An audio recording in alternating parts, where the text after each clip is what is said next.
स्वागत है आपका हमारे YouTube चैनल में। तो इस वीडियो में देखेंगे नंबर सिस्टम, है ना। मैथ का एक बेसिक क्लास देखते हैं, नंबर सिस्टम यानी नंबर संख्या पद्धति जिसको कहते हैं। संख्या कितने प्रकार के होते हैं, सभी संख्या के बारे में यहाँ पे आपको डिटेल से बताते हैं, एकदम शॉर्ट में कैसे जानेंगे किस प्रकार का कौन संख्या है। ठीक है, चलिए पूर्णांक से स्टार्ट करते हैं। पूर्णांक, पूर्णांक जिसको बोलते हैं इंटीजर। ये पूर्णांक क्या होता है, देखिए पूर्णांक किसको कहते हैं। तो पूर्णांक संख्याओं का वह ग्रुप है जिसमें माइनस वाला संख्या भी रहेगा, प्लस वाला भी संख्या रहेगा और जीरो भी रहेगा।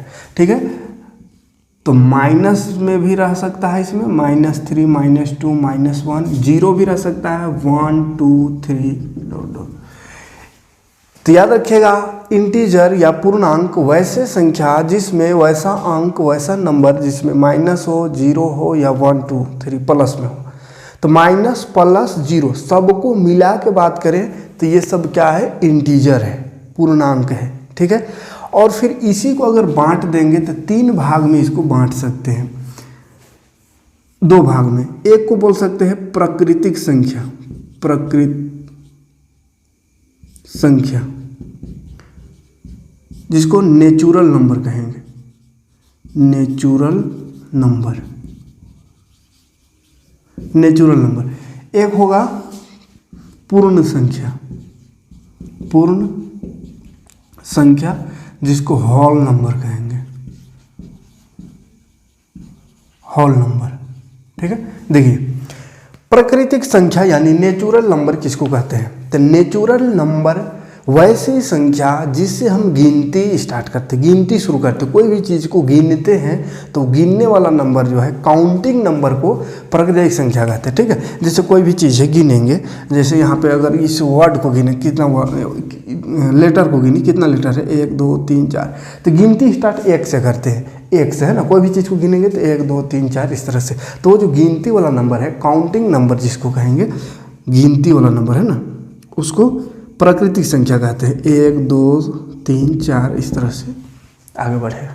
ठीक है, तो बस जितना संख्या होता है उसी को अलग अलग नाम है। 0 1 2 3 -1 -2 सब कुछ मिला हुआ है तो पूर्णांक कहेंगे, है ना। यानी पूर्णांक कहाँ कहीं पे लिखा हुआ रहे, मतलब समझना है कि माइनस भी आ सकता है, जीरो भी आ सकता है, प्लस में भी आ सकता है।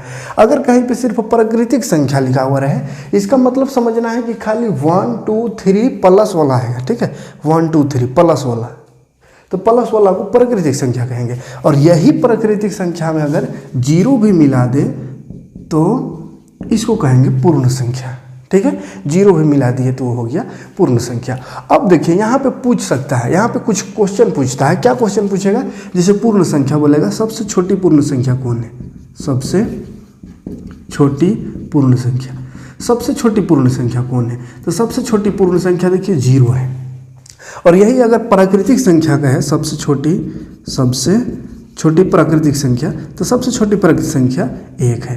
ठीक है, तो ये क्वेश्चन बहुत सारे एग्जाम में आता रहता है, तो ध्यान दीजिएगा। सबसे छोटा प्राकृतिक संख्या का है तो 1, और वही पूर्ण संख्या का है तो 0। कन्फ्यूज नहीं होना है, प्राकृतिक संख्या में 0 लगा देता है, 0 नहीं होगा प्राकृतिक संख्या ना। 0 कैसा है, पूर्ण संख्या है, तो पूर्ण संख्या रहेगा तो सबसे छोटा 0, प्राकृतिक संख्या है तो सबसे छोटा 1। ठीक, तो यहाँ से ये क्वेश्चन बनता है। तो प्राकृतिक संख्या में कोई दिक्कत नहीं है, 1 2 3 4 5 प्राकृतिक संख्या जिसको इंग्लिश में नेचुरल नंबर, 0 उसमें मिल गया तो उसको पूर्ण संख्या, होल नंबर। तो सबसे छोटा पूर्ण संख्या 0, सबसे छोटा प्राकृतिक संख्या 1, कोई दिक्कत नहीं है दोनों। आगे बढ़ते हैं। ठीक है, 2 से विभाज्यता के आधार पे, यानी 2 से विभाजित मतलब भाग जाएगा कि नहीं जाएगा, उसके आधार पे संख्या को 2 भाग में बांटते हैं। एक को बोलते हैं सम संख्या, सम संख्या जिसको इवन नंबर कहते हैं। ठीक है, इवन नंबर, इवन नंबर। एक होता है विषम संख्या, विषम संख्या, विषम संख्या जिसको ओड नंबर कहते हैं, ओड नंबर। ठीक है, देखिए 2 से विभाज्यता के आधार पे लिख दे रहे हैं ताकि याद करने में दिक्कत ना हो। 2 से विभाज्यता यानी 2 का पहाड़ा में आता है कि नहीं आता है, उसके आधार पे 2 भाग में संख्या को बांटा गया है। एक को बोलते हैं सम संख्या, एक को विषम संख्या। सम संख्या जो 2 से कट जाता है ना, 2 का पहाड़ा में आता है। साधारण तरीके से याद रखिएगा, 2 से कट जाए या 2 के 2 से विभाजित हो लिख दे रहे, अच्छा हिंदी में ही, 2 से विभाजित हो, 2 से विभाजित हो तो उसको सम संख्या, 2 से विभाजित मतलब 2 का पहाड़ा मानना चाहिए, ठीक है, 2 का पहाड़ा मानना चाहिए तो वो सम संख्या। तो 2 का पहाड़ा में 2 आता है, 4 आता है, 6 आता है, 8 आता है, 10 आता है, इस तरह से 2 2 बढ़ाते चलेंगे तो ये सम संख्या आते रहेगा, है ना। 2 4 6 8 10। अच्छा एक चीज़ और, यहाँ पे 0 भी आ सकता है, 0 भी तो 2 का पहाड़ा में आता है, 2 का पहाड़ा में 0 भी आता है। तो यहाँ पे बड़ा कन्फ्यूजन होता है। देखिए सबसे छोटा सम संख्या कहेगा तो कौन, 0, 2 लिख देता है, गलती हो जाएगा। 2 तरह का क्वेश्चन यहाँ पे बनेगा, देखिए ध्यान से देखिएगा। सबसे छोटी या छोटा की छोटी लगता है पता नहीं, सबसे छोटी सम प्राकृतिक संख्या, अगर लिखा हुआ है सबसे छोटी सम प्राकृतिक संख्या, प्राकृतिक संख्या सबसे छोटी और वो भी सम संख्या, है ना, सम प्राकृतिक संख्या। तो सम प्राकृतिक संख्या मतलब क्या हो जाएगा, 2 लिखेंगे। क्यों, क्योंकि 0 जो है ना, ये 0 प्राकृतिक संख्या नहीं है, ऐसे पहले जस्ट बताएं कि 0 प्राकृतिक संख्या नहीं है, ये पूर्ण संख्या है। तो लिखल रहेगा अगर सबसे छोटी सम पूर्ण संख्या, पूर्ण संख्या कौन, तो सबसे छोटा पूर्ण संख्या में 0 आएगा, आया समझ में। और अगर प्राकृतिक संख्या है तो 0, कोई दिक्कत नहीं यहाँ तक। अच्छा विषम संख्या देखते हैं, तो इसका जस्ट उल्टा होगा, 2 का पहाड़ा में आवे तो सम संख्या, 2 का पहाड़ा में नहीं आए तो विषम संख्या। तो 2 से विभाजित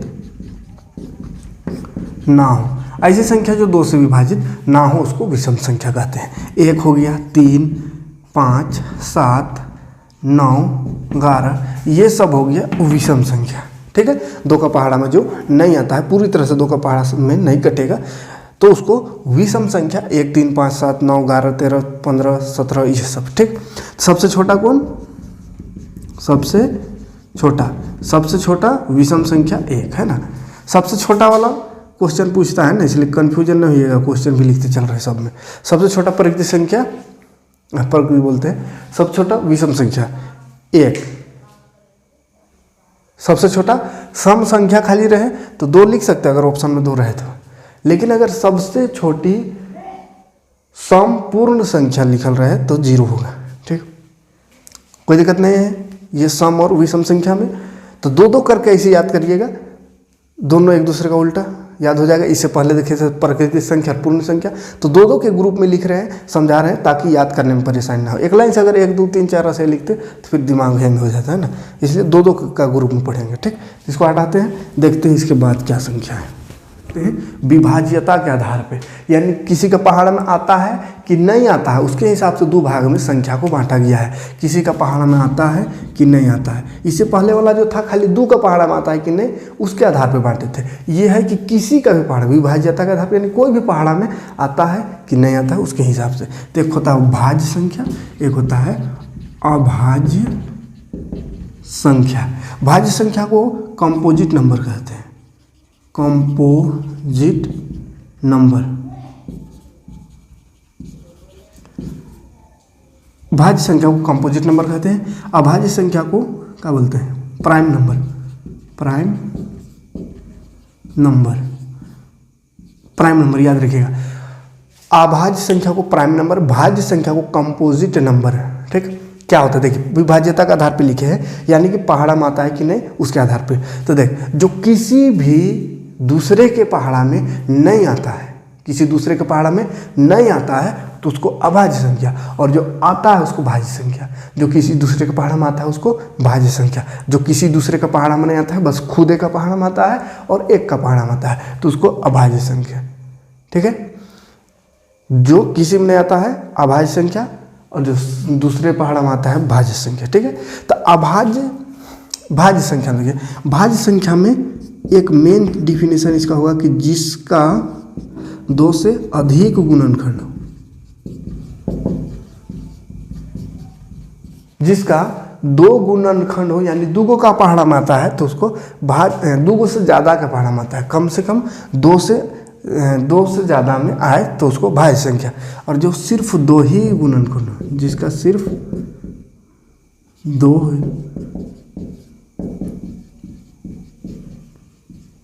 देखिए यहाँ पे सिर्फ पहाड़ा या विभाजित इसलिए नहीं लिख रहे हैं क्योंकि थोड़ा सा कन्फ्यूजन यहाँ पे हो सकता है। देखिए अगर सिर्फ याद रखिएगा कि जो किसी पहाड़ा में नहीं आता है उसको अभाज्य कहते हैं और जो आता है उसको भाज्य कहते हैं। तो जो आता है उसको भाज्य कहते हैं, तब छांट भाज्य संख्या में तो कोई दिक्कत नहीं होगा। देखिए एक किसी पहाड़ा में नहीं आता है, किसी दूसरे पहाड़ा में, तो एक तो नहीं होगा। दो किसी दूसरा पहाड़ा में आता है क्या? दो नहीं आता है, तो ये भी नहीं होगा। तीन भी नहीं आता है, किसी दूसरे के पहाड़ा में नहीं होगा। चार आता है दो का पहाड़ा में, तो चार हो गया भाज्य संख्या। तो सबसे छोट भाज्य संख्या कौन? चार। उसके बाद 6, उसके बाद 8, उसके बाद 9 आता है ना तीन का पहाड़ा में, फिर 10, फिर 12, फिर 14, फिर 15। तो इस तरह से जो किसी दूसरे का पहाड़ा में आता है, यानी 2 से अधिक गुणनखंड हो, इसका 2 से अधिक गुणनखंड। देखिए 4 किसके किसके पहाड़ा में आता है? 1 का पहाड़ा में भी आता है, 1 चौकी 4। 2 का पहाड़ा में भी आता है, 2 दूनी 4, 4 के भी पहाड़ा में आता है। तो 1 2 3 3 गो इसका गुणनखंड है। तो जिसका गुणनखंड 1 2 से अधिक हो तो उसको भाज्य संख्या, और जिसका सिर्फ 2 ही गुणनखंड है तो उसको अभाज्य संख्या। 2 से कम रहे तो भी अभाज्य संख्या नहीं कहेंगे, ठीक है। जैसे एक तो किसी के पहाड़ा में नहीं आता है, एक पहाड़ा में नहीं आता किसी का, तो यहाँ पे सोचेंगे कि एक अभाज्य संख्या है, लेकिन एक अभाज्य संख्या नहीं है। तो क्या है? भाज्य है। तो भाज्य भी नहीं है। भाज्य संख्या तो 4 से स्टार्ट होता है। तो एक क्या है? एक भी किसी का पहाड़ा में नहीं आता है, लेकिन एक अभाज्य संख्या नहीं है। याद रखिएगा, एक अभाज्य संख्या नहीं है। क्यों नहीं है इसको देखिए। अभाज्य संख्या होने के सिर्फ 2 ही गुणनखंड होना चाहिए, यानी 2 से ज़्यादा नहीं और 2 से कम भी नहीं, माने सिर्फ 2 गुणनखंड होना चाहिए। 2 से कम भी नहीं, 2 से ज़्यादा भी नहीं। तो एक देखिए किसका किसका पहाड़ा में आता है? खाली एक का पहाड़ा में आता है, खाली एक का पहाड़ा में आता है, माने इसका गुणनखंड एक गो है, इसीलिए ये अभाज्य संख्या नहीं है। 2 अगर देखेंगे तो 2 आता है किस में? 1 का पहाड़ा में भी 2 आता है और 2 का पहाड़ा में भी 2 आता है, तो इसीलिए 2 अभाज्य संख्या है। इसी तरह 3 भी अभाज्य संख्या है, क्योंकि 3 भी 1 का पहाड़ा में और 3 का पहाड़ा में दोनों आता है। 4 तो नहीं है, 5 है, 7 है, 11 है। ये सब अभाज्य संख्या होगा जिसका 2 ही को गुणनखंड है, या एक या तो खुदे हो, है ना, या तो 1 का पहाड़ा में आएगा या खुद के पहाड़ा में। जैसे 2 1 का पहाड़ा में आएगा और एक खुदे के पहाड़ा में, यानी 2 का पहाड़ा में। 3 भी 1 का पहाड़ा में आएगा और खुद के पहाड़ा में, यानी 3 का पहाड़ा में। तो 2 सब में 2 गुणनखंड है। और 2 से ज़्यादा अगर हो गया, जैसे 4 6, तो उसको भाज्य संख्या 2 से ज़्यादा हो गया तो इसमें, है ना, 1 2 3 को गुणनखंड हो गया। 6 का भी देखेंगे तो गुणनखंड 1 में ताबे करेगा, 2 में भी आएगा, 3 में भी आएगा, 6 में भी आएगा। तो ये सब जिसमें 2 से ज़्यादा गुणनखंड हो, 2 से ज़्यादा का पहाड़ा में आता है तो उसको भाज्य संख्या कहेंगे, और जो सिर्फ 2 ही का पहाड़ा में आता है उसको अभाज्य। 2 से कम को भी अभाज्य नहीं कहेंगे, 2 से ज़्यादा को भी अभाज्य नहीं कहेंगे, ठीक है। तो यहाँ पे ध्यान दीजिएगा, एक अभाज्य संख्या नहीं है। बोलेगा सबसे छोटा अभाज्य संख्या कौन? तो 2 है ना। 2 क्या है? सबसे छोटी अभाज्य संख्या। सबसे छोटी अभाज्य संख्या 2 है, ठीक है। सबसे छोटी अभाज्य संख्या 2, और सबसे छोटी भाज्य संख्या क्या है? 4। सबसे छोटी भाज्य संख्या 4 है, सबसे छोटा अभाज्य संख्या 2, ठीक है। कोई दिक्कत नहीं यहाँ तक। आगे बढ़ जाते हैं। तो बात देखते हैं परिमेय और अपरिमेय संख्या। परिमेय संख्या जिसको रेशनल नंबर कहते हैं, रेशनल नंबर, और एक होता है अपरिमेय संख्या।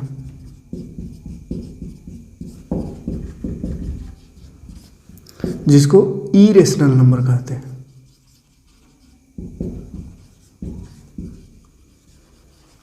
इरेशनल नंबर देखिए, परिमेय संख्या, अपरिमेय संख्या। परिमेय संख्या वैसे संख्या को कहते हैं जिसको p/q के रूप में लिख सकते हैं, जिसमें q नॉट इक्वल टू 0 होनी चाहिए, यानी q 0 नहीं होना चाहिए। q कोई वैल्यू होना चाहिए, कोई प्राकृतिक संख्या होना चाहिए, 0 नहीं होना चाहिए, ठीक है। तो ये परिमेय संख्या होता है। खैर परिमेय संख्या का जितना भी क्वेश्चन था पहला चैप्टर में 9 क्लास का सब करा दिए हैं, कोई दिक्कत तो नहीं होना चाहिए इसमें, लेकिन यहाँ पे समझा दे रहे थोड़ा सा। अपरिमेय संख्या जिसको p/q के रूप में नहीं लिखा जा सकता है, ठीक है।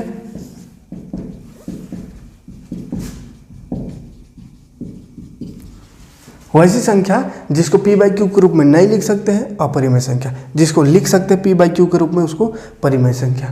ठीक है, तो परिमेय और अपरिमेय कोई दिक्कत नहीं है। इसका बहुत सारा क्वेश्चन 9 क्लास का पहला चैप्टर में बता चुके हैं। करें, अगर रूट में रहे तो कैसे जानेंगे, तो जैसे रूट 25 है तो जिसका रूट टूट जाए, जैसे ये 25 है रूट, तो ये टूट जाएगा 5 बचेगा, 5 5 25, तो वही बोला है परिमेय संख्या।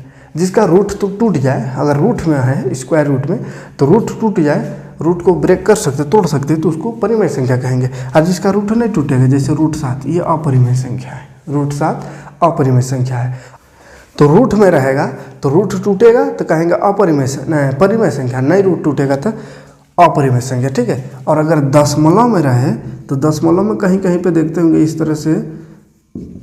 इस तरह से अलग अलग आते रहता है, ऐसा अलग अलग है ना। दशमलव के बाद तो अलग अलग अगर आ रहा है, अलग अलग नंबर बार बार आ रहा है, वो ख़त्म नहीं हो रहा है, तो उसको कहेंगे अपरिमेय संख्या। और कोई ख़त्म हो गया जैसे 3.5, तो ये परिमेय संख्या है, क्योंकि 3.5 यानी पॉइंट इसको हटा के यार p बाई क्यू के रूप में लिख सकते हैं, बट्टा में लिख सकते हैं। ठीक है, और अगर 3.3 है और ये रिपीट कर रहा है, 3 का ऊपर बार लगा हुआ है, यानी 3.33333 एक एक संख्या रिपीट कर रहा है, एक ही टाइप का सेम रिपीट कर रहा है, तो वो भी परिमेय संख्या है। क्योंकि अगर सेम रिपीट कर रहा है तो उसको भी p बाई क्यू के रूप में लिख सकते हैं, जो कि 9 क्लास का चैप्टर 1 में देखे हैं, सबको p बाई क्यू के रूप में बताएं कैसे लिखते हैं। ठीक है, तो ये सब परिमेय संख्या होगा। और ये रूट में रहे और अगर ये इसमें रहे दशमलव में और वो कटे नहीं, p बाई क्यू के रूप में ना लिख पाए उसको, तो अपरिमेय संख्या है। पाई एक याद रखिएगा, पाई एक अपरिमेय संख्या होता है। ठीक है, तो पाई में फिर कितनों लगा हुआ है, 2 पाई, 3 पाई, 4 पाई, तो ये सब है अपरिमेय संख्या है। अब कहिएगा पाई अपरिमेय संख्या क्यों है? पाई का मान तो हम लोग पढ़े हैं 22/7, तो ये तो p बाई क्यू के रूप में है, ये है पाई का मान यही ना पढ़े 22/7, अभी p के बाई क्यू के रूप में है ये है, तो फिर इसको अपरिमेय संख्या क्यों कहेंगे?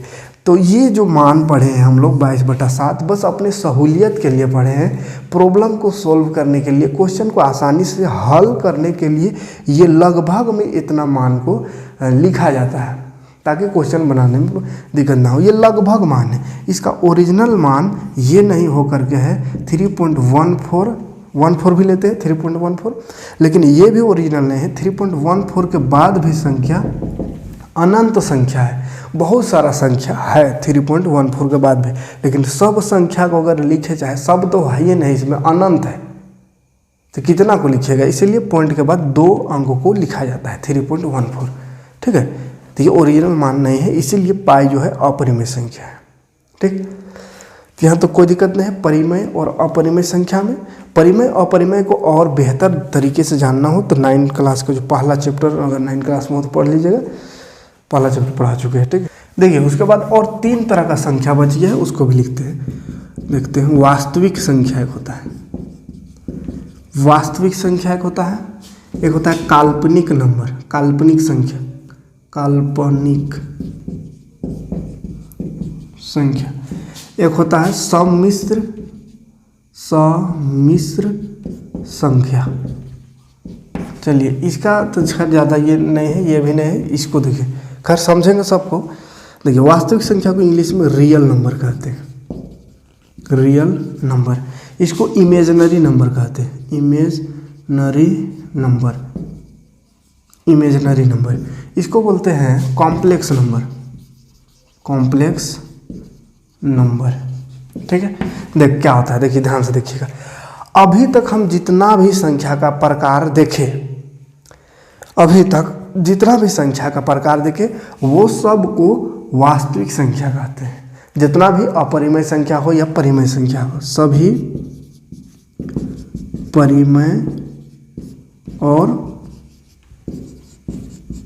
अपरिमेय, सभी परिमेय और अपरिमेय संख्या को वास्तविक संख्या कहेंगे, है ना। यानी वो रियल नंबर है, रियल में कोई नंबर है 0, 1, 2, 3 या -1, -2, रियल में कुछ नंबर है, वास्तविक संख्या है वो।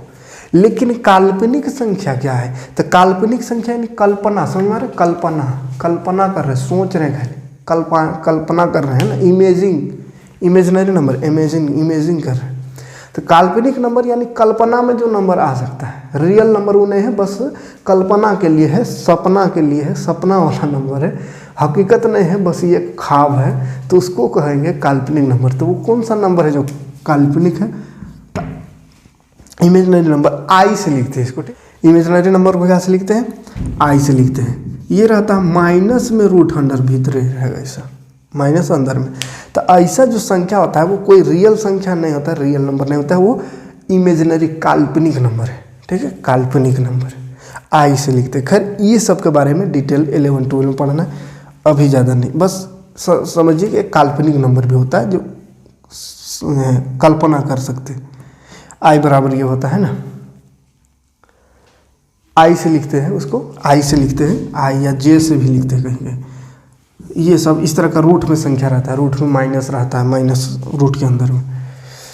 अभी सम्मिश्र संख्या क्या है? सम्मिश्र कॉम्प्लेक्स, सम्मिश्र संख्या यानी कॉम्प्लेक्स नंबर, यानी सब इसमें मिक्स है, वास्तविक भी और ये वाला इमेजिनरी भी। मैंने ये वास्तविक हो गया और कोई इमेजिनरी नंबर भी इसमें मिक्स है, तो उसको कहेंगे सम्मिश्र संख्या, ठीक है। तो खैर वो दोनों 11-12 का किस्सा है।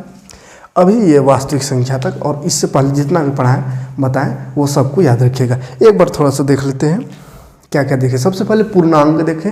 पूर्णांक में क्या होता है? 0, 1, 2, 3, -1, -2 या +1, +2 सब कुछ होता है, 0, माइनस, प्लस सब, तो पूर्णांक है। पूर्णांकों को दो भाग में बांटे थे, एक प्राकृतिक संख्या, एक पूर्ण संख्या।